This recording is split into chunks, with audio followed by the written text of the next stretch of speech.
آپ نے حضرت خالد بن ولید رضی اللہ تعالیٰ عنہ آخری وقت تک صحابی تھے نا؟ کوئی صحابیت سے نکالا تو نہیں گیا؟ نہیں بالکل نہیں، صحابی ہیں، صحابی ہیں، الحمدللہ، سیف اللہ کوئی شک نہیں، میرے تو ان کی شان میں پورے لیکچرز ریکارڈ ہیں۔ اچھا، آپ کے حوالے سے چل رہا تھا کہ آپ نے شاید کہا کہ وہ صحابیت سے نکال دیے گئے تھے۔ نہیں کوئی کسی نہیں، وہ اس طرح نہیں بات ہوئی تھی، وہ ایسے ہوا تھا کہ جو صحابہ کرام فتح مکہ سے پہلے مسلمان ہوئے اور بعد میں، وہ برابر نہیں۔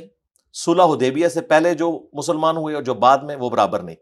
صلح حدیبیہ کے بعد مسلمانوں کا گراف گیا تھا اوپر۔ ہوا یہ تھا، صحیح مسلم کے الفاظ ہیں، عبد الرحمن بن عوف اور سیدنا خالد بن ولید کے درمیان جھگڑا ہوا کسی بات پہ، تو خالد بن ولید نے گالیاں دے دی عبد الرحمن بن عوف کو، ٹھیک ہے، گالیاں دے دی، صحیح مسلم۔ اچھا، تو نبی الاسلام کو شکایت کی خالد بن ولید کی، صحیح مسلم میں ہے، جی صحیح مسلم میں، جی صحیح مسلم کے اندر یہ حدیث موجود ہے، صحابہ کرام کے فضائل کے چیپٹر میں، سعد ابن ابی وقاص کے فضائل کے چیپٹر میں، اور یہ عبد الرحمن بن عوف کے فضائل کے بخاری میں نہیں، بخاری میں بھی اس کا کچھ حصہ موجود ہے، یہ گالیاں والا، جی اس میں آدھا حصہ ہے، وہ میں آپ کو پوری حدیث بتا رہا ہوں۔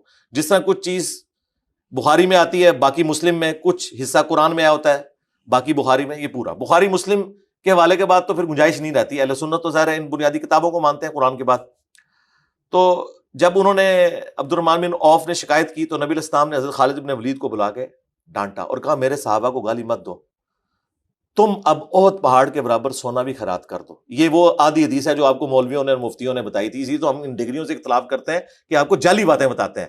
یہ خالد ابن ولید کو نبی الاسلام نے کہا تھا کہ تم اب احد پہاڑ کے برابر سونا بھی خیرات کر دو۔ میرے عبد الرحمن بن عوف نے ایک مد، بلکہ اس کا آدھا گندم جو دیا ہے، ایک پاؤ گندم، اس کے برابر ثواب نہیں ہو سکتا۔ احد پہاڑ 7 میل کے اوپر پھیلا ہوا چٹیل پہاڑ ہے، وہ سونا ہونا تو عبد الرحمن بن عوف اتنی سی گندم کرے نا خالد، تمہارا وہ سونا اس کو نہیں پہنچ سکتا، ٹھیک ہے۔ یہ میں نے بیان کیا تھا کہ دیکھیں صحابی تو عبد الرحمن بن عوف بھی تھے اور خالد بن ولید بھی تھے، لیکن خالد بن ولید کو نبی الاسلام کیا کہہ رہے ہیں؟ تم میرے صحابہ کو گالی مت دو، ہونا چاہیے تھا کہ تم اپنے ساتھیوں کو نہ دو۔ میرے صحابہ ان کے ساتھ کہہ دیا اور ان کو الگ کیا، کیوں کہ عبد الرحمن بن عوف مشکل وقت کے ساتھی تھے، جب اسلام کا گراف نیچے تھا، صلح حدیبیہ سے پہلے۔ صلح حدیبیہ میں تو پاور تسلیم کر لیا تھا، تو ایک ایک کر کے پھر سب لوگ اسلام قبول کرنا شروع ہو گئے، اور خالد بن ولید کا بھی آپ اسلام کا واقعہ دیکھیں، اور حضرت عمر بن عاص، انہوں نے اکٹھا اسلام قبول کیا۔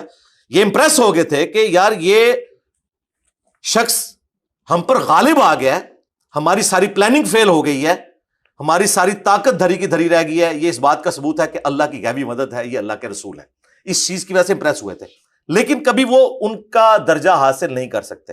باقی ہمارے اعتبار سے ہم آج کی ڈیٹ میں کسی صحابی کو بھی گالی نہیں دے سکتے، لیکن ہم نے بتایا تھا انیشلی یہ بات خالد بن ولید کے بارے میں تھی، اور اس سے پھر ہم نے کنڈیم کیا تھا کہ بنو امیہ کے دور میں جب حضرت علی پر ممبروں پر سب و شتم ہوتا تھا، صحیح مسلم میں حدیث موجود ہے، لعن اللہ ابا تراب، ابو تراب علی ابن ابی طالب پر لعنت، یہ ممبروں پر کہلوایا جاتا تھا۔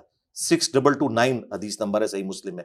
تو ہم نے بتایا تھا کہ جن کو سب سے پہلے منع کیا گیا تھا نا، اس زمانے میں تو صحابہ کرام پہ لعنت ہوتی رہی، آج لعنت کرنے والے چھوٹے مجرم ہیں، اس زمانے میں لعنت کرنے والے بڑے مجرم ہیں۔